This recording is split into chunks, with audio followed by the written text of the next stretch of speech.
ওপর ভালোবাসা নেই, তবু মা হিসেবে আমার কিছু কর্তব্য আছে। তোর বিয়ে ঠিক হয়ে গেছে, এই দেখ ফটো। ইউ হ্যাঁ, রাগ করিস না, ও আমার ভাই, দুবাইতে থাকে। ওকে রাজি করাতে আমার কাল ঘাম ছুটে গেছে। আর হ্যাঁ, তুই জানিস তো ও তোর বিষয়ে জিজ্ঞেস করছিল, কিন্তু না, আমি এনগেজমেন্টের কথা কিছু বলিনি। ওই কথাটা কি করে বলি বলতো? মা যখন, সব কথা কি সবাইকে বলা যায়? রাক্ষসী! এ কি ড্যাডি?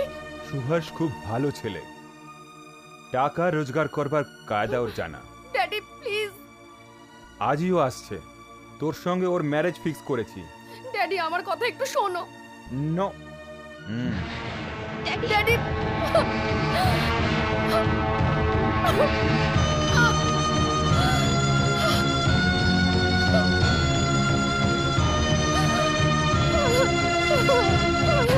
জয়ন্ত! জয়ন্ত! জয়ন্ত! জয়ন্ত! জয়ন্ত!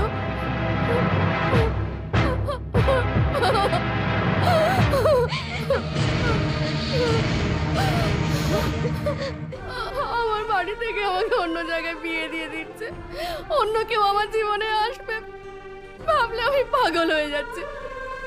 প্লিজ জয়ন্ত, তুমি একটা কিছু করো। I love you Jayanta. I can't live without you. I can't live without. What nonsense you're doing here?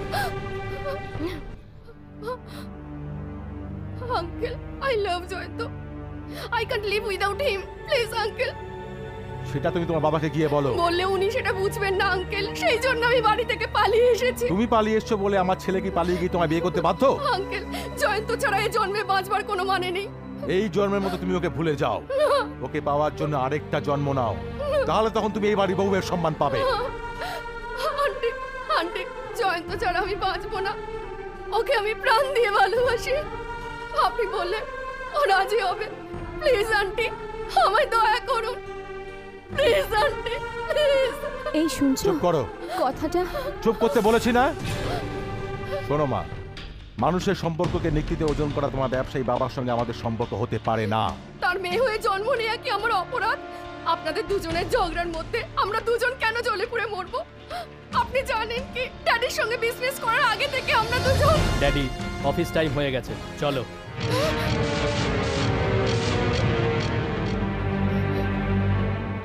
এ হচ্ছে রাজেন্দ্র রায়ের সন্তান, মেয়ে বলেই ভদ্রভাবে বলছি, গেট আউট।